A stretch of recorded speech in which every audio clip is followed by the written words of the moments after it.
Welcome everyone to Maximus Call-In Radio Show number 20, momentous occasion to get to the big 2-0. I'm your host, Dr. Sepah, and we're going to spend the next hour answering any questions that you have about mind, body, and masculinity. So special shout out to all of our community members who are joining us on Discord today.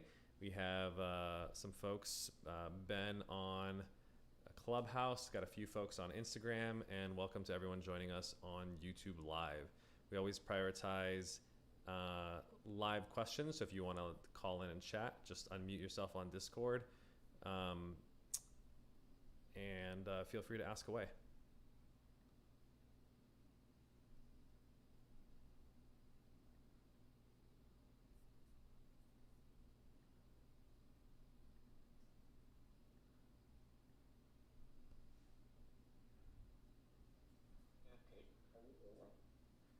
Yes, I can hear you.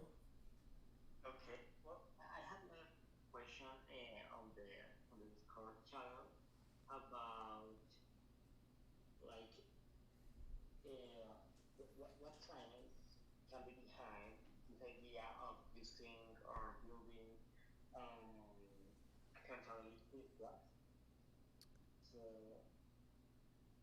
do you think that you can give some ideas on that?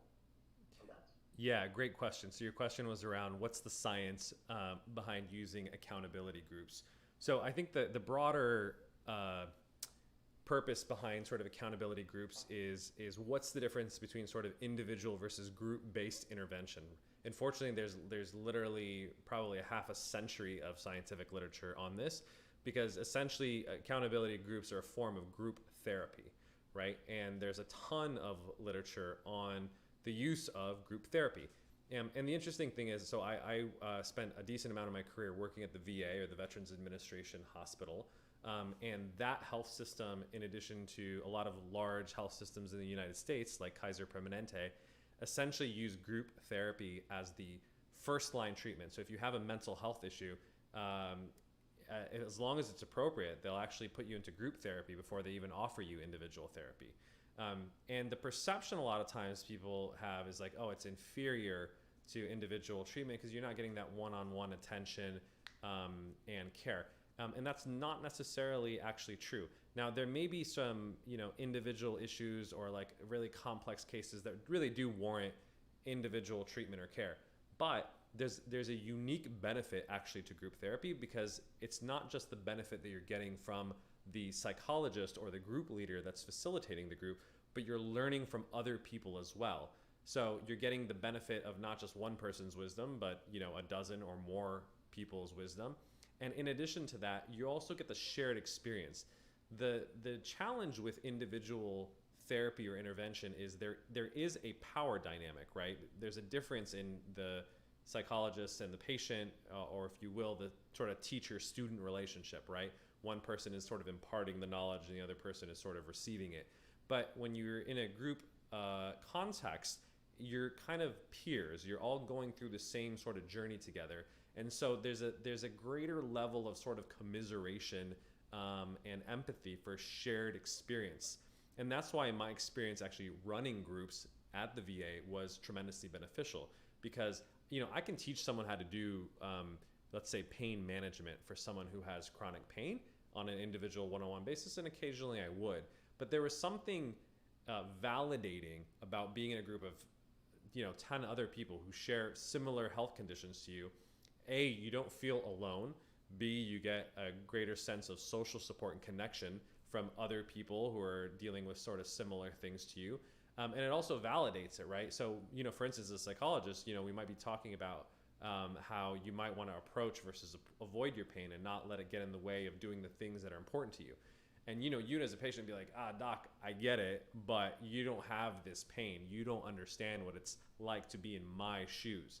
But when you have a group and you have 10 other people there who are like, no, I actually do know what it's like to have pain. And I may be at a different stage sort of in my acceptance or progression of my condition. And that I found actually to be very beneficial, right? You may have someone who's sort of not ready to change, but he sees someone who's like ahead of him or her in sort of the process. And that guy can be like, you know what? I know what you're talking about because I was in your shoes 6 months ago, 12 months ago, and I didn't believe it either. I was skeptical too, but here's all the things that I did, and here's some of the tips that I learned along the way, so that you can kind of get to where I'm at. And there's a lot more sort of believability when it comes from a peer. Not that people don't believe sort of experts, but there's something sort of special about someone who's just gone through what you've gone through and maybe just literally 1 or 2 steps ahead of you in that process. That's actually why I really enjoy mixed groups, where you're not exactly all at the same starting line. Some people are a little further ahead, some people are a little further behind, some people may be very fit, some people maybe not fit, but they all kind of learn from each other, and you get that diversity of experience. So I would say there's actually a ton of research literature basically validating the efficacy of group therapy, and which is why, like I said, these 2 major health systems, the VA and the Kaiser, essentially use it as frontline treatment. Now, group therapy is usually facilitated by a licensed mental health practitioner, and in some of the squads, I am sort of the group leader, right? That we're using here at Maximus. But there's also a separate body of literature that specifically talks about peer groups and peer support. So these are, if you will, almost like headless groups in the sense that it's not necessarily a licensed mental health professional that's running it, or if they are, they're kind of almost moderating it, sitting back a little bit more passively, and letting the peers kind of co-facilitate it together. And there's a tremendous amount of literature that shows that that's effective too. For instance, there's studies with patients that have type 2 diabetes. Well, they'll put them together in groups and help them help each other, support each other in doing diabetes management. And that actually works very well. So that body of literature validates it as well. And then I would say there's a third body of literature that has different types of groups that may not be mental health focused. The best example, in my opinion, is actually exercise groups. So there have been studies that look at the consistency or the retention of people who go to the gym by themselves versus people who go to the gym, same gyms, very similar types of gyms, but they go to a group exercise class, right? So whether it's a Zumba or a CrossFit or body pump or whatever, Peloton that you're doing. Well, if you look at it and track it over time, you're talking about on the order of 6 to 12 months, people stay retained, they keep going to the gym much more if they go to groups. And it kind of counteracts this sort of New Year's resolution phenomenon where you go for maybe a few weeks in January and then you quit. And the reason for that is, well, it's nice to see familiar faces, right? When you go into a group exercise class, there's a social component of it. Maybe there's a competitive component. And I would say groups like CrossFit, maybe Orange Theory are good examples where they put you up on a leaderboard and you try to successfully compete.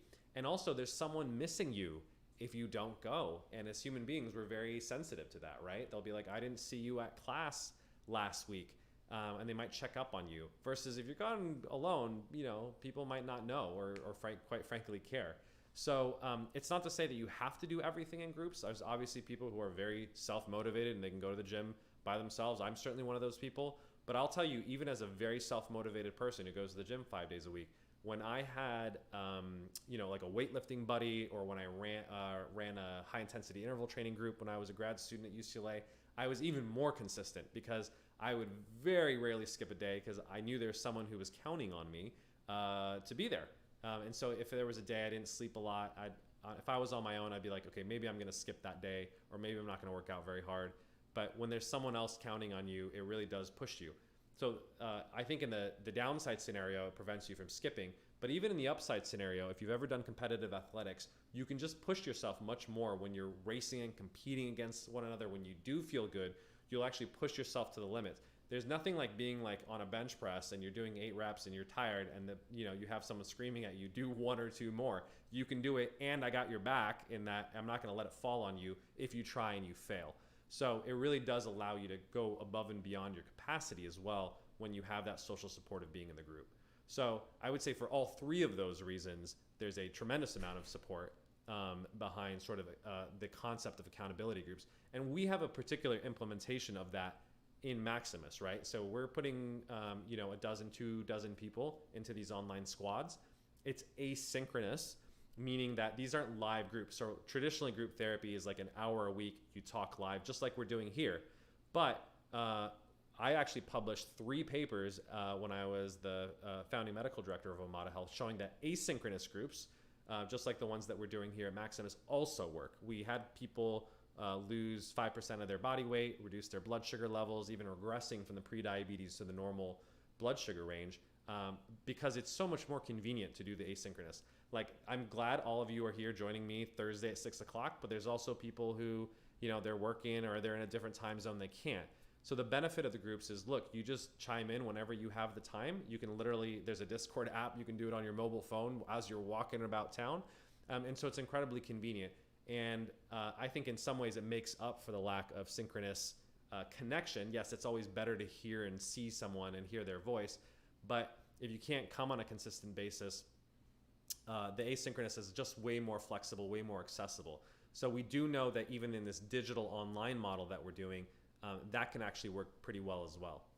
We have a comment on YouTube. So Ben has a comment about, can you talk about how young guys are lacking good role models? Why are guys like Joe Rogan and Jordan Peterson so influential? Great question, Ben. So I have a whole theory actually about the rise of these male influencers. So if you don't know, Joe Rogan is literally the #1 podcast in the country, tremendously influential individual. Jordan Peterson was called, I believe, by the New York Times, the most important intellectual in the Western Hemisphere, and he had sort of a meteoric rise to fame. And then you see kind of these other influencers like David Goggins, Jocko Willenick, ex-Navy SEAL types who have had #1 New York Times bestsellers, also tremendously influential. And it's kind of interesting. They're almost like overnight successes. They've been doing their work maybe for a long time, but their rise to fame has been very accelerated. And to me, my interpretation of that, especially as a psychologist, is they're good at what they do, right? They're compelling speakers. They have a authentic story, and they're probably naturally influential. So no wonder they became influencers. But I also think it's symptomatic of a culture and a society that's desperately thirsty for positive male role models. And unfortunately, we do live in what I call a hyper-individualistic American society, right? American society, unlike especially a lot of Eastern cultures where it's collectivist, family-oriented, American culture is really about the individual, right? It's about individual glory, individual success. Who do we celebrate? It's like the billionaire CEOs, the Musks and Bezos of the world, that we sort of apotheosize or glorify, versus like bringing glory to the family, or the family name is emphasized much more in a lot of other cultures where you don't bring shame upon your family. And if you are successful, you're bringing that to your family, not just for your individual success. So I think that's part of it in a very hyper-individualistic American culture. There's less of an emphasis on the family unit. And so there's less cousins, there's less uncles, there's less community involvement in the raising of young men that you see in a lot of other cultures. I always think that's really important because even if your father is great, your father is human. All of our fathers are fundamentally flawed. They have good and bad things, but that becomes your primary template or your role model as a man. And if you only have one role model, you don't know how else to be as a man, unless you are looking to other role models or figures. So I think because of the lack of that kind of family or community structure, if the father figure is missing in your life, whether it's because he's physically not present, as you know, like the divorce rate in the United States is somewhere around 50 to 60%. So a lot of young men literally grew up without fathers, or even if they did, their father may not have been sort of emotionally available or present to them, or maybe did not provide them with a lot of life advice or wisdom or counseling, or may have been strong in a particular dimension like academics and professional advice, but didn't provide a lot of guidance about fitness and health and dating, and maybe things that, quite frankly, he was not good at. And so I think as a result of that, you're seeing people naturally drawn to these sort of male role models. And my whole theory around them is that you're drawn to the type of influencer that fulfills sort of the archetypical need that you have. So for instance, Jordan Peterson is kind of this like wise father figure. He's almost like this magician archetype, right? Because he's so intellectual, he's a professor, a very heady kind of thing. And so if you didn't have that sort of wise father figure imparting wisdom about the right way to live and to clean up your room and put your shoulders back and approach responsibility, you're going to want someone who's providing that in your life. If you didn't have maybe a coach, or maybe you miss having a coach from your high school sports days that is providing you with discipline, I think you're going to be attracted to these sort of warrior archetype guys, the David Goggins, the Jocko Willinghams, who are pumping you up, motivating you to not skip a day at the gym, to get up early, to get up and grind, right? And that's sort of the need that it's sort of fulfilling. And I think there are, but I think the unfortunate thing, by the way, is this one of the things I've noticed about these influencers is they tend to be very dimensional, right? Like the Navy SEAL guys are great when it comes to inspiring you to work out. I'm not sure you want dating advice from them. And same thing with like Jordan Peterson. It's like, it's great in terms of like a wise philosophical figure in terms of how to live your life. I don't know how much like masculinity sort of he imparts, that's my personal sense, in terms of like, I don't know, dating and thinking about things in a little bit more, in a way that appeals to younger guys. So, certainly in the work that I'm doing, I'm trying to impart a certain archetype, which is a king archetype, which is the archetype of leadership, right? And showing that you can be a little bit more balanced than these guys. Like you can be an intellectual. I'm a psychologist professor like Jordan Peterson is too, but I also was a competitive athlete. I still stay really fit. So I'm a little bit more of like a brother archetype, in that, whether it's an older brother or younger brother, depending on your age, I try to stay kind of relatable to people and show that you can be strong and sensitive as a man. And that's sort of my role modeling that I try to do with Maximus in the community. So the way that I would describe it is I think every guy should have multiple levels of male role models. The ideal is you have an immediate role model, right? Which is ideally like a father, a brother, maybe a cousin, like an immediate family member who is a good male role model to you that you can build a close, even physical relationship with, right? You can hug and shake hands and shed tears or whatever it is. If you have that, great. If you don't, then you may want to find sort of like, or in complement to that, even if you do, find someone who's like a second order male role model. So this is still someone you have a close relationship with. A good example might be a teacher, a coach, or a psychologist, right? So someone you can build a long-term relationship with, someone who genuinely cares about you, and maybe imparting particular skills or knowledge that they have and kind of teaching you, how to live better, how to develop a skill set professionally, how to manage your self-care and your mental health. And then I would say the third tier of sort of male role models are more aspirational role models. So these are not people that you have relationships with, but they're like live people. And this an influencer, I would actually is a good example of that. A professional athlete, like if you like LeBron James or Messi or whoever it is that's your role model, they can inspire you. And that's why boys have had posters of athletes on their walls for generations. This is not a new thing. So hero worship has definitely been a part of our culture for thousands of years. So I do think someone that you can look up to, you can learn a lot from. And that's why, in fact, I'm a fan of reading biographies. You learn a lot about people's lessons. I would say even the fourth tier above that are people who are not necessarily even alive, right? They can be historical figures. They can be fictional figures, right? There's a lot of, even though it's not even a real person, like I think there's a lot, if you watch, for instance, the Batman trilogy from Christopher Nolan about how do you overcome your fears. And in fact, you take your fears of bats and become that and almost like attain mastery over your fears. There's a tremendous lesson and wisdom in that. So to kind of recap all that, try to, if you have family members that can be positive male role models, take advantage of that and build those relationships. If you don't, or in complement to it, try to find teachers, coaches, psychologists that can play that for you, that comes from the community. Above that, find influencers or athletes or role models that are inspiring to you. And fourth, find whether historical or fictional characters that can be positive templates for you. I actually think it's useful to have at least one of those role models across those four categories, because it gives you almost a diversity. If you think about it, it's almost like a board of directors that you have of positive male role models. right? And you can almost use this, by the way, as like a visualization exercise. Let's say you're going through a really difficult decision in your life, right? You got to pick a career, or am I going to marry this woman, or I got to move to this next town.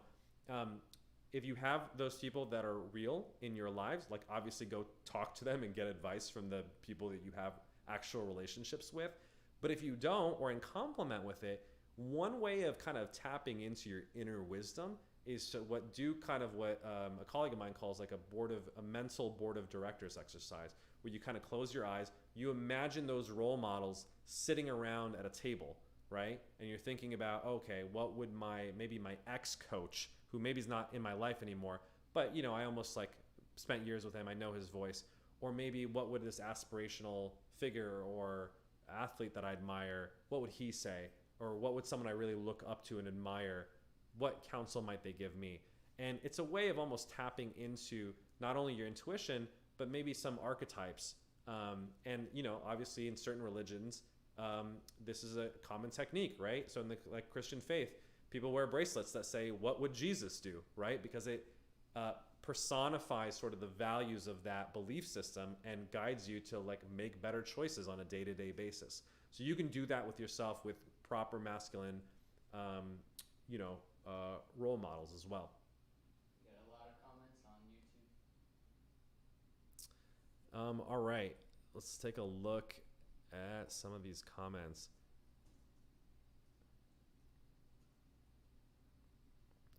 Someone asked, what should a young man look for in a significant other? Great question. I don't know if there's a right answer to that question. But I'll give you some sort of higher level thoughts. I think you should be clear in terms of your phase of life, what exactly that you're looking for, because it does matter depending on your age, right? When you're a young man, you may not be in the mode, or quite frankly have sort of the resources to settle down. And I do think it's important to kind of understand where you're at in terms of your life, right? You may be continuing to go through college. You're not ready yet. You're sort of building yourself up. You're building up your career. You're building up your resources so that, for instance, one day, obviously, you can provide for a family. So if that's the case, what you're going to be looking for in a partner is going to look very different than a 35-year-old established man who's looking to settle down and start a family in the next few years, right?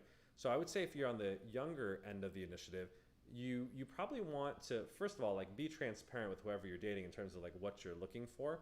And even if you're not ready to settle down tomorrow, maybe it is someone that you want to start a relationship, and maybe over the next 5 years or so, start moving towards that. That's okay. And if it's just kind of like, I want to date and explore and grow and learn and have fun, that's okay too. I am a fan of like just being honest and transparent in your dating interactions. Unfortunately, these days, I think the culture disincentivizes like authentic relationships and communications. I don't think there's an inherent downside to shorter term relationships as long as you're honest and you're responsible about them. But the fact that we have to sort of dance around the issue and lie about it, that's what I'm less of a fan of. But I would say, especially if you're on the younger side of things, I think you should spend a lot of your time dating just in terms of learning what you want and what works well for you. And that's hard to predict. You have to date various people to understand what you like, right? So when someone asks you the question, what do you like in a woman? Until you've dated women, it's just an abstract idea. But once you've dated a couple different women, you'll learn turn-ons and turn-offs, things that you like, things that you don't like. And that just kind of comes from almost trying things out. It's just like, it's the same concept. Like if you ask me like, what kind of food do you like? And you've never tried anything other than American food, your palate's going to be very unrefined, right? But when you go out and try different cuisines of the world, you're going to have a much broader sense of what the possibilities are. So I think that's actually a very important thing is just to get a little bit of like diversity and experience. The other part of it too is also when you're young, you want to learn how to be in a relationship. And a lot of young men literally don't have that as a social skill, right? Which is how do I date effectively? How do I be a good boyfriend even when I'm in the context of a relationship, right? Like what's the right amount of support to give someone? When my girlfriend's crying, like what do I do in that moment in terms of like being there for her and consoling her? And that literally comes through experience. It's a skill. Like being good at relationships is a skill. And even if you're not settling down at 20, you should be in dating and be in relationships in order to develop that skill. Now, maybe that relationship, like I said, that you're entering in your 20s could turn out to be a long-term relationship. Statistically speaking, more likely than not, it isn't going to be. You're probably, unless it's a college or high school sweetheart and you're one of those lucky few people who marry their first person that they date, wonderful. But most people, you're going to end up dating at least a few people before you find the right one. And you should, quite frankly, get good at relationships. I do hear sometimes callers, sometimes from other shows, who are quote unquote incels, they get to like 30, 35, they've never been in a relationship. And then all of a sudden they're like, oh, I'm looking for my life partner. I'm like, how are you going to manage being in a marriage if you've never been in a relationship? So you have to develop that sort of as a skill. Now, if you're a little bit older, right, and you're a little bit more, in sort of the marriage or long-term relationship mindset, maybe in your late 20s, 30s, late 30s. So for the first thing I would say is men are a little bit more fortunate than women in that we have more flexibility around our biological clock. Men and women do have a biological clock, but quite frankly, men can father children at a much later age than women can. And while the risk of fetal abnormalities and pregnancy issues does go up with advanced paternal age, it's higher than in women. I believe advanced paternal age in women is like 35. It really becomes like a high risk pregnancy. Men, especially if they take care of themselves, can be quite fine even till, let's say, their 40s. So that doesn't mean screw around when you're young, but you do have a little bit more wiggle room. The other thing that's really important too is men are totally judged differently. Women's professional advancement and assets, quite frankly, do not influence their dating prospects. That's sort of an unpopular opinion, but it's not an opinion. It's actually a fact. There's scientific literature that shows that the impact of income on a man's attractiveness in the dating market is 1,000 times more than for women, which basically means for women, it's almost insignificant, right? In fact, if you talk to, I have a lot of female friends that go through medical school, it probably hurts their dating prospects because they have no control over their lives for the next 8 years. They're going to be forced to match and move around. It's very hard to have a long-term stable relationship, even though it's really good for your career and your earning potential. While for a man, that would make you more attractive as a partner. You're like, oh, this guy can consistently bring in income. He's a high status profession. He's doing good for the world. And it significantly enhances your dating prospects, even if you are busy and stressed and all those other things. Women are more forgiving of that because they're seeking stability a lot more than men are. So if you're in that later phase of life, I would say, be sure at that point you should know what you want out of a relationship. And I would say try to prioritize dating people who fit that criteria. Unfortunately, I think in modern culture, there's such a convenience dating culture. It's very easy, especially if you're a decent looking guy, you have good social skills, decent amount of status, you can date a lot, but it's hard to find the right one, right? The quantity far exceeds the quality. And the biggest mistake that I would say I see sort of a little bit older, like men who are marriage ready, do is they will date around saying that they're looking for the one, but they're kind of messing around, right? They're engaging with people who they're not really long-term material, but it keeps their head warm, it keeps them engaged, they're not lonely, they have someone to sleep with, etc. While they're looking for the one. The mistake of that is that when you get too comfortable, right? You have a hookup buddy or you have a short-term relationship. What's your incentive to go out and actually meet the one, right? Or if you're getting your emotional or even your physical needs satisfied, why should you go out and make the effort to do so? So I think counterintuitively, you almost have to like stay a little thirsty, stay a little hungry as a guy if you're serious about finding a long-term relationship. And the way that you do that is you keep the bar reasonably high. And I say reasonably in that it can't be unrealistic, but you should really only date people past the first or second date if you're looking for marriage, if you think they're long-term material. And otherwise, you're not wasting your time, you're not wasting their time, and so you're moving along towards your values at that point. So like I said, a little bit different goals, obviously, if you're older, and obviously you're in a marriage-minded mindset. than obviously if you're younger and you're looking to just learn and explore. But that's why I think it's you can't sort of give generic advice. It depends on sort of your age, your where you're at in life and what you're looking for. All right. Aiden asks, how did you start your masculinity initiative? Great question. You know, the funny thing is, I really didn't care about masculinity probably prior to a year or two ago. So it's funny to say now I run like a whole company that focuses on increasing or maximizing masculinity. And it was really two events that happened. So one, if you've never seen it, go on YouTube and Google like Gillette masculinity. They had a whole commercial that was controversial, and maybe it was purposely intended to be so, that I think really slandered men. You know, it was kind of shaming men for toxic masculinity and doing the wrong thing, which I thought was kind of ironic. I'm like, you're a men's shaving company. Like, why are you harassing your own customer and making them feel guilt and shame? And it was kind of ironic because I was like, you know, what's toxic is the whole concept of toxic masculinity, because we know, especially in psychology, that shame and guilt are not sufficient motivators. It's not going to change any men's behavior by ridiculing, shaming, or canceling them. That doesn't work at all. It's more of like a vindictive attack. I would actually argue it's misandry, which is sort of the male equivalent of misogyny. It's man-hating, quite frankly. But it's kind of become popular to hate men. It's popular to hate white people currently, to almost like punish men for the sins of the past, or what I would argue is the sins of a few. Now, the thing that I always clarify is, look, clearly there's toxic behaviors that some people do, that we should absolutely punish them.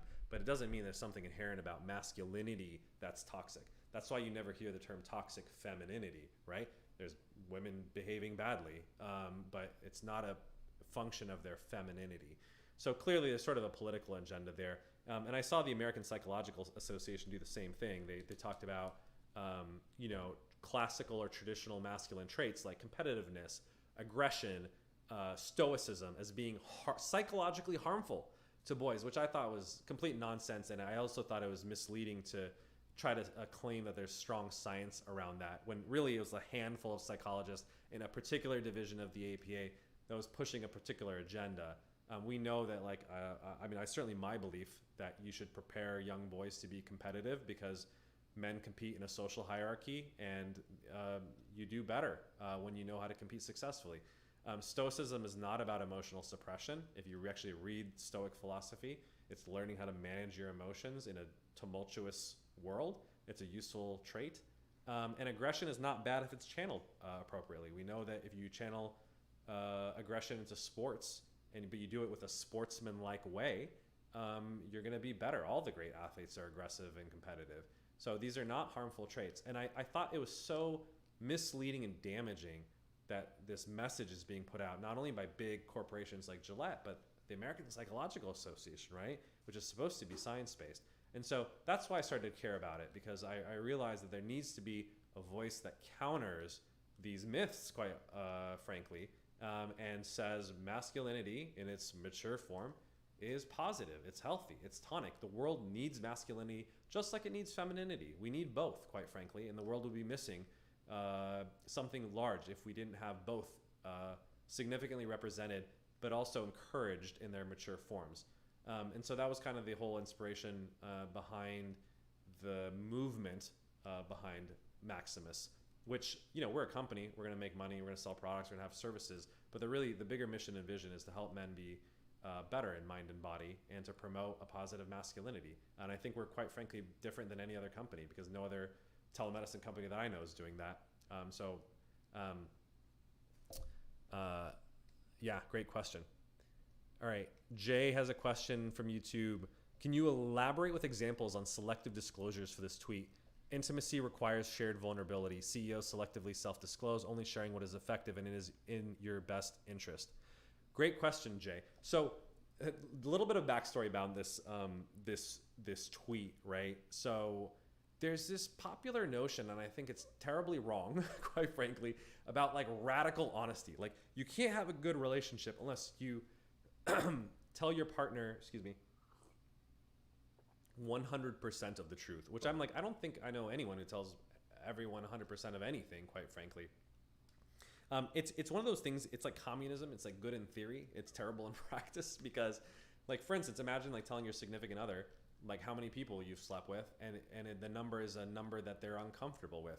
Like, how does that help or harm your relationship? It's done. It's in the past. It's not gonna really change anything going forward, except it's gonna make them see you in a different light, whether it's low or high, quite frankly. So I'm not sure it's actually helpful to radically disclose some of those things. Same thing, there's a time and place to be, positive and encouraging, and there's a time and place to kind of be harsh. And so, it takes sort of social skill and savvy when someone's asking a question, and maybe it's rhetorical, like, how do I look in this dress?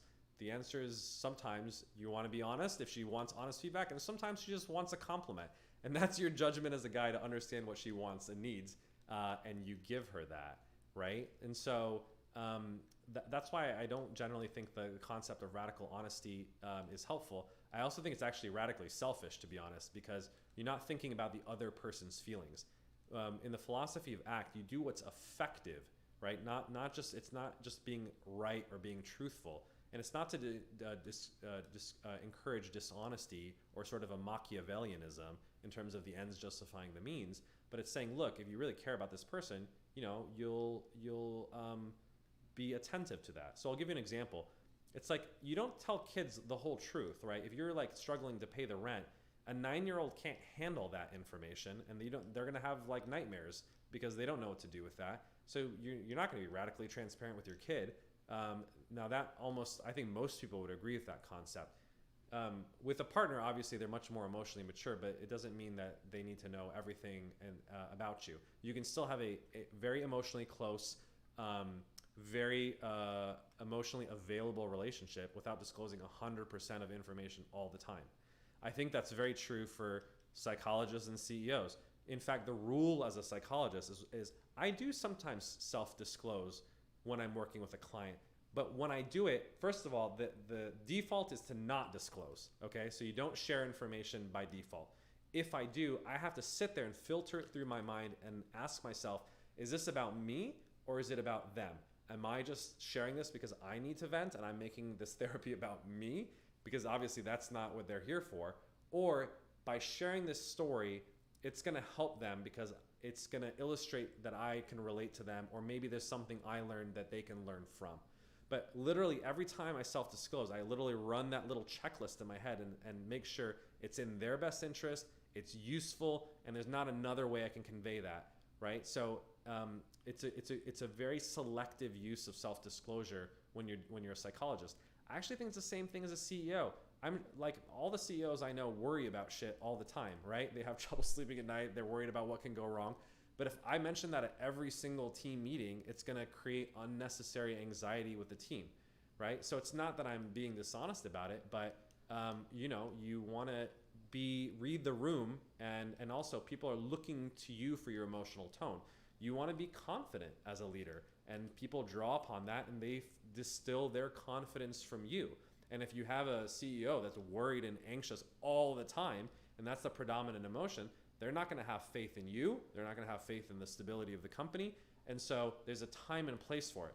Now, if there's an actual emergency, it's all hands on deck, and you're like, yes, we're worried. We got to fix this now.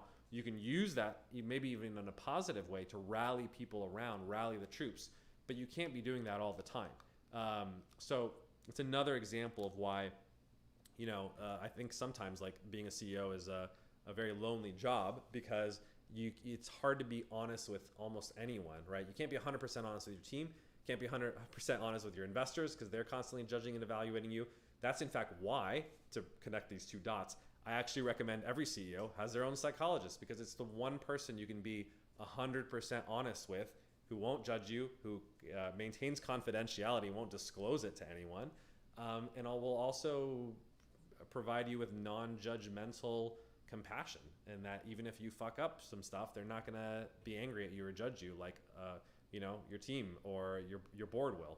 So that's why I believe in self-disclosure, but it has to be selective, it has to be thoughtful, and it has to be in the best interest of the person that you're talking to.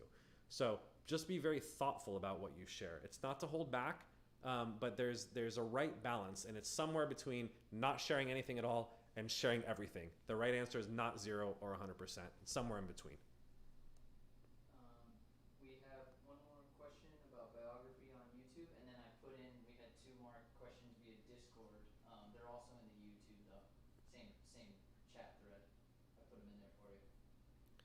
All right, let's take a look. One is what's your favorite biographies? Yeah, great question. I mean, I think you should read the biographies of people that interest you or inspire you. I mean, I can tell you the ones that I thought were interesting, but I mean, that appeals to me, not you. What I would encourage is to find people that you look up to, and read their biographies, because they're going to just speak to you in a different way, right? I'll give you an example, one that I read when I was in college that I thought was inspiring. I read John Nash's biography, which is called A Beautiful Mind, and they made it into a movie with Russell Crowe, which is beautiful. If you haven't seen it, check it out. It's a very inspiring story because he had schizophrenia, and despite that, had a very productive career in life. He founded, the whole field of game theory and was a brilliant mathematician. And part of the beauty of his story, and whether in the book or the movie, is he sort of like learns to deal with these voices that he hears from schizophrenia, which obviously scare, frighten, and bother him to a great degree. But he sort of like learns to make peace with them, almost diffuse from them, not recognize them as real, but they're sort of like aberrations or things that come from his mind, and to make peace with them, which is very like in line with the philosophy of ACT. Like diffusion is one of the principles that we teach, to not take your thoughts or your feelings or maybe even auditory or visual hallucinations seriously, because they're not the truth, right? Versus obviously, if you really think there's someone talking to you, well, you're going to have a very difficult life, especially if you listen to what these voices say, which may not be helpful and can in fact be harmful. So, I mean, I thought it was very inspirational because, I don't know, I like stories about people who overcome things, versus someone who's kind of like, was destined for greatness from the beginning. So I think that's part of the hero's journey, right? Great biographies, in my opinion, model sort of Joseph Campbell's. He has a book called A Hero with 1,000 Faces, and the concept of it is basically there's only one story in all of humanity. It's the mono myth. And so whether you read the Odyssey all the way to George Lucas's Star Wars, it's the concept of a little boy or girl leaving their village or community because they're called to do something great, and they have to they reject the call. Eventually they heed the call. They go out and fight monsters and demons, inner and outer, vanquish them, grow and develop, go on magical adventures and journeys, and then they come back and they share that wisdom with their village or community. And so it all comes sort of full circle. I think great biographies essentially mimic that sort of plot line or narrative, and are very effective because they inspire you in a way that's very real.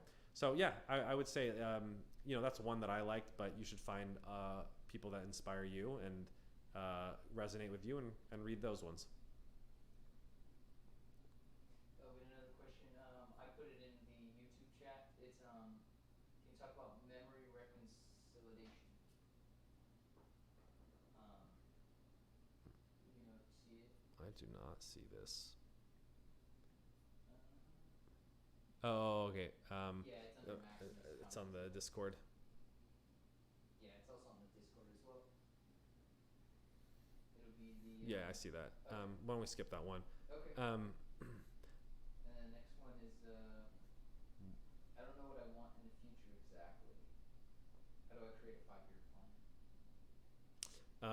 Yeah, so the question is, I don't know what I want in the future exactly. I know I want money, fun, and happiness.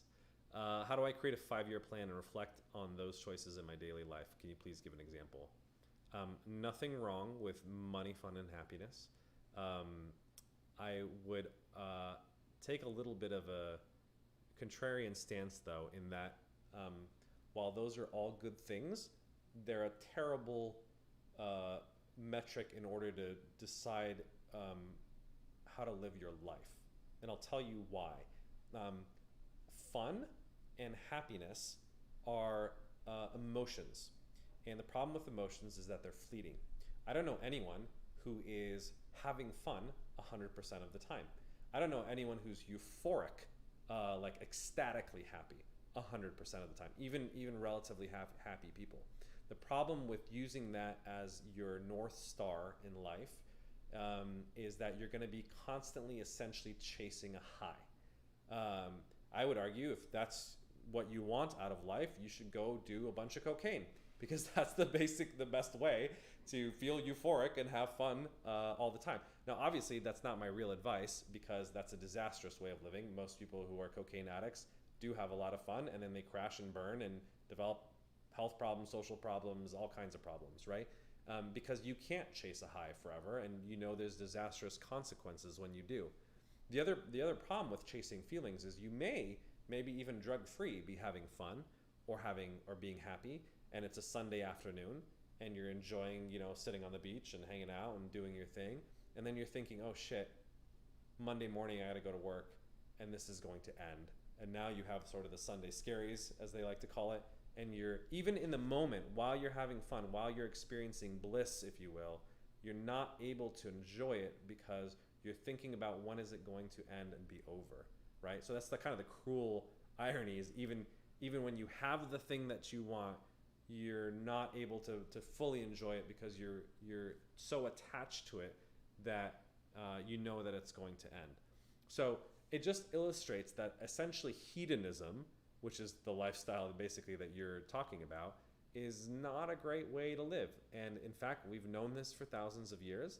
That's why the Greeks, some of the earliest philosophers, talked about the difference between hedonomia or hedonism and eudaimonia, or a different way of living, which is not about pleasure seeking, but it's about seeking meaning, fulfillment, and satisfaction.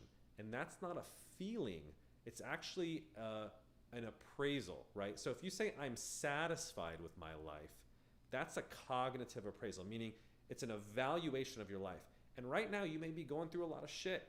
Maybe someone in your family who's sick, you may be sleep deprived, you may not be having fun, but you're like, net, I have people that I love, I have people who love me, I like the work that I'm doing, I find meaning in it, and I wake up and I'm excited to bring share my skills and gifts to the world.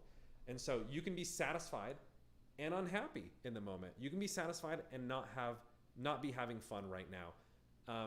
And it's a much more stable and robust way of living your life. So that's the first thing that I would say is nothing wrong with a little bit of pleasure, but like chasing pleasure or hedonism is a terrible way of living. So what I would encourage you is actually maybe you should rethink what exactly you want in the future exactly, because those things are it's the cherry on top, it's the bonuses, it's the nice little accentuations of life, but it's not the purpose of life.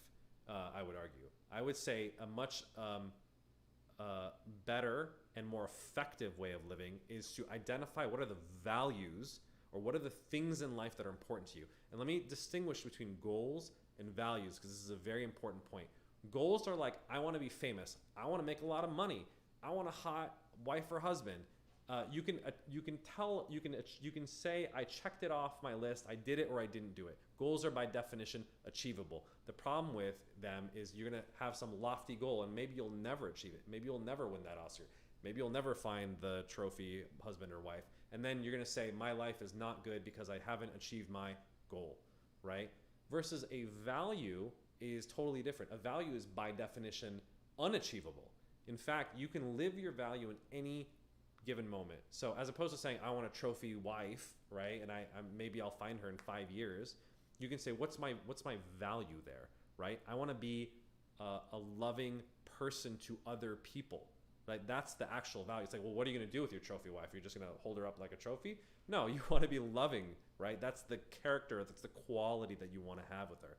And even until you find her, there are multiple opportunities or avenues for you to express lovingness or loving kindness in your everyday life. Maybe you go downstairs in your building and you just say hi to the doorman and you give him a nice smile. And that's the way that you're loving. Maybe when you're on a date, you treat that person kindly and you hold a door open for her. And that's your way of being loving. So there's many ways of being loving when you live a values-oriented life, even if you haven't achieved that like great goal. And it's not to say that you shouldn't have lofty or ambitious goals, but what I would argue is that when you have values that are crystal clear, the nice thing is, by the way, values are enduring. I literally thought about what my values were when I was 21, 22, and pretty much they're the same to this day. I have a value around alleviating human suffering and helping people achieve their potential and optimize their health. And I didn't know exactly how I do it. I didn't think I'd be running a company one day, but that's the best way of me expressing that value, right?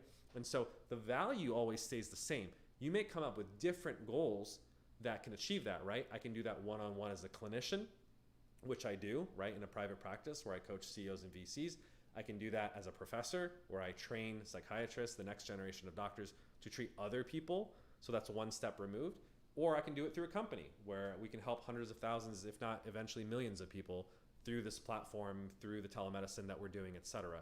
So if the value is around helping people, alleviating suffering, maximizing health, there are many, many different goals that I can achieve that value with. And so it allows for a great deal of flexibility in your life, much more flexibility than I need to win an Oscar, or that's the only way that my life is worth living, or that's the only metric of success that I have. So what I would encourage you to do is maybe after this podcast, take a little bit of time to journal. Journaling is a great way of sort of making sense of, you know, your thoughts, and think about what are some values that are not goals, they're inachievable, right? They're qualities more about who you want to be rather than what you want to do.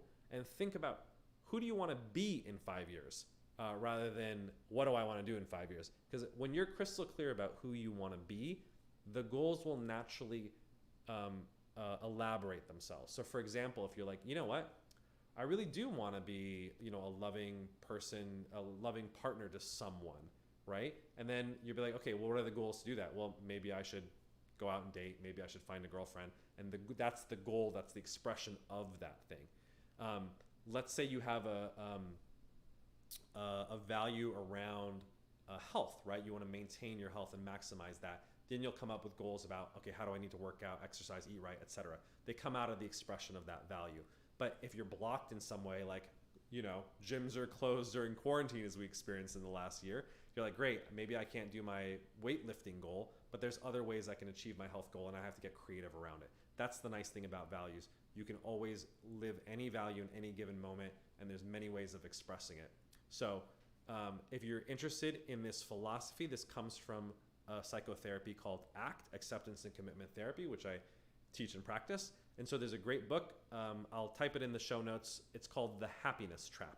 It's written by a colleague of mine, Dr. Russ Harris, and it's a great primer essentially to ACT philosophy.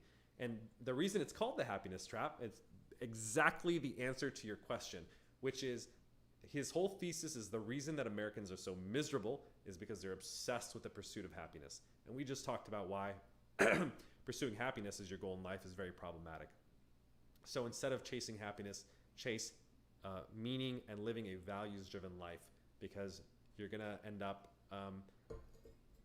with a much more flexible way of living that can deal with the ups and downs much easier. And here's the trick and secret to the whole thing. People who live value-driven lives, even though their goal is not happiness, they end up happier. So that's the beautiful irony. Ben just made a comment that maybe he should check out the Keystone Habit. Yes, so one of our commenters also said he needs to get more specific with his goals and do the Keystone Habits to reach them. So yeah, that's a great like micro level advice. I was kind of giving macro level advice about you got to know what your values are in life, because if you're thinking about 5 years down the line, it is useful to think about who you want to be. If you're thinking about like the next 5 hours, sometimes it's intimidating to like think about these bigger picture questions, like where do I want to go, or where do I want to be in 4 or 5 years from now? So the way that I kind of like get people grounded and say, okay, these are important questions. You should take some time to reflect and write about them.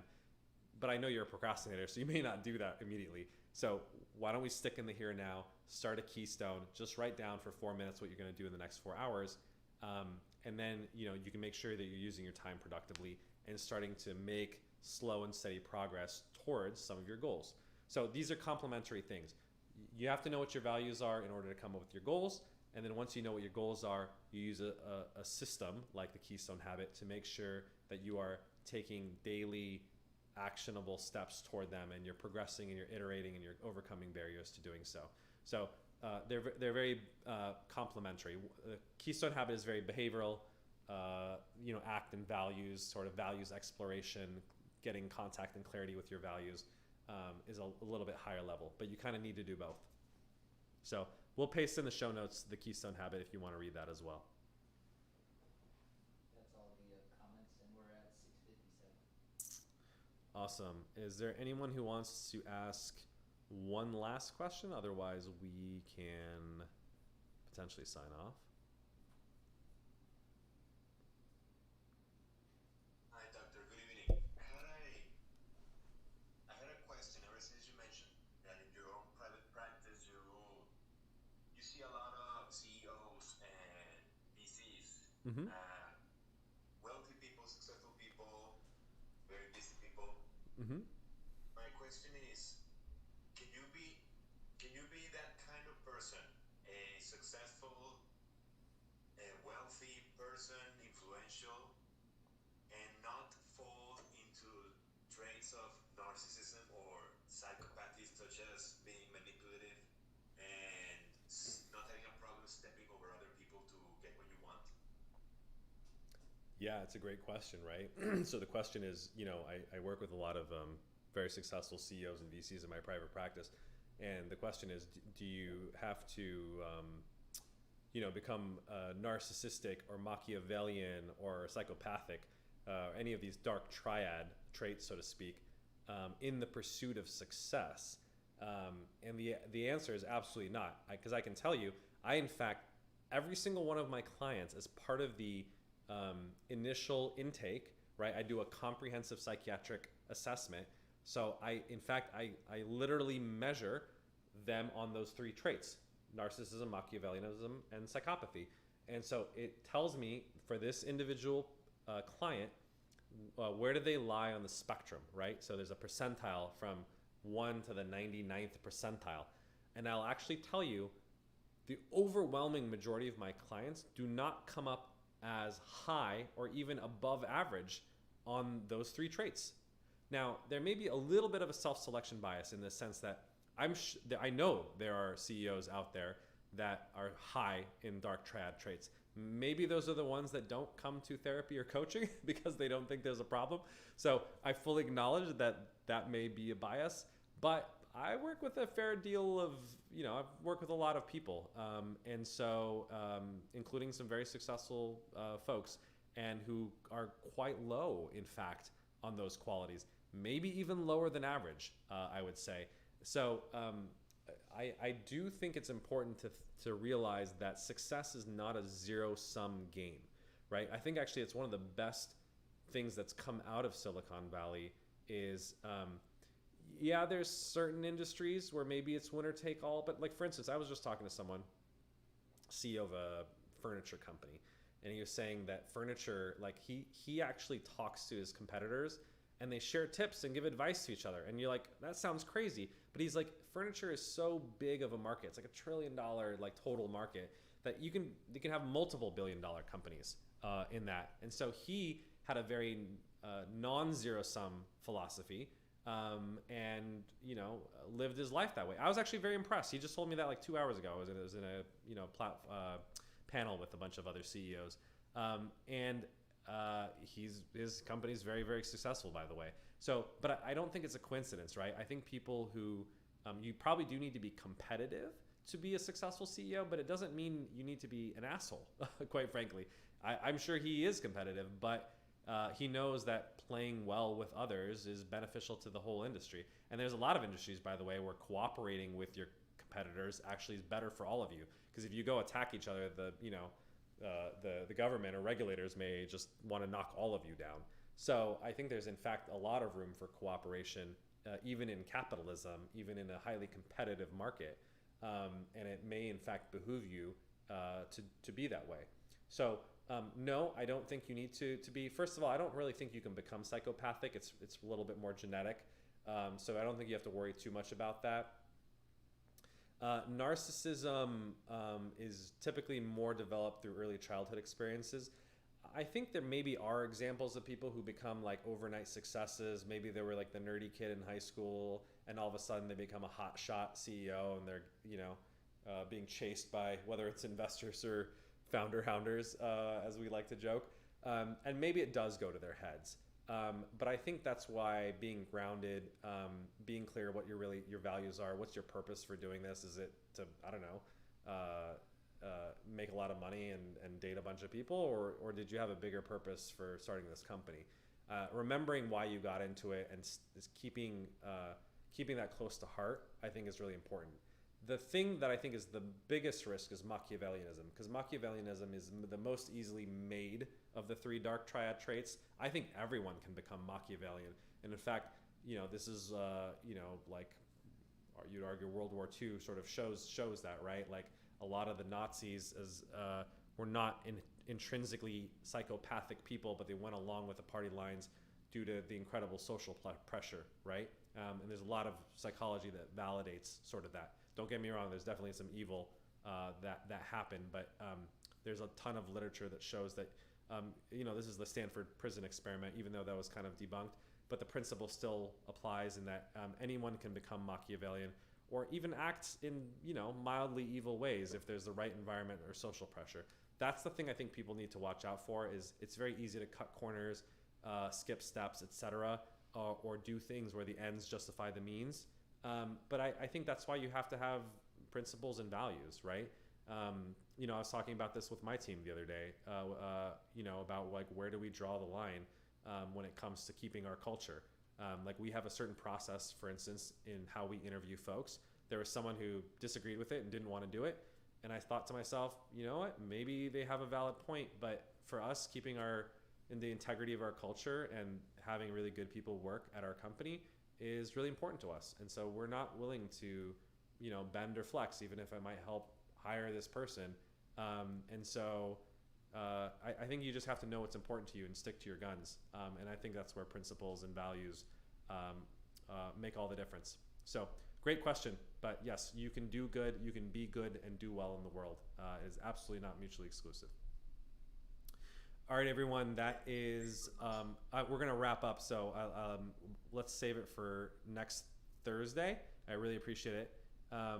So tune in again Thursday, 6 o'clock, and we can answer any continuing questions that we have there. So to summarize, Maximus Call-In Radio Show number 20 really had some great questions today.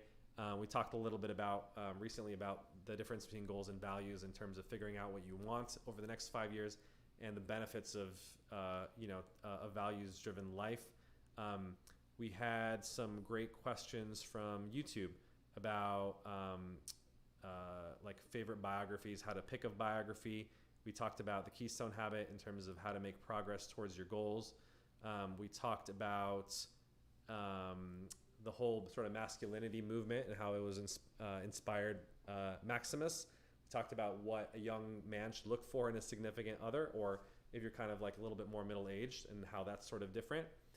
We talked about sort of why guys are drawn to male role models like Joe Rogan and Jordan Peterson, and how you should find the 4 different types of masculine role models that are helpful in terms of figuring out how to be the best man that you can be. And finally, we talked a little bit about the research literature on accountability, peer groups, and group therapy, and how it's tremendously beneficial for men to be in groups in order to improve their mental and their physical health. So thank you, everyone. Great show today, and I look forward to continuing the conversation. We can continue to chat asynchronously on the Discord channel, and we'll talk again next Thursday as well.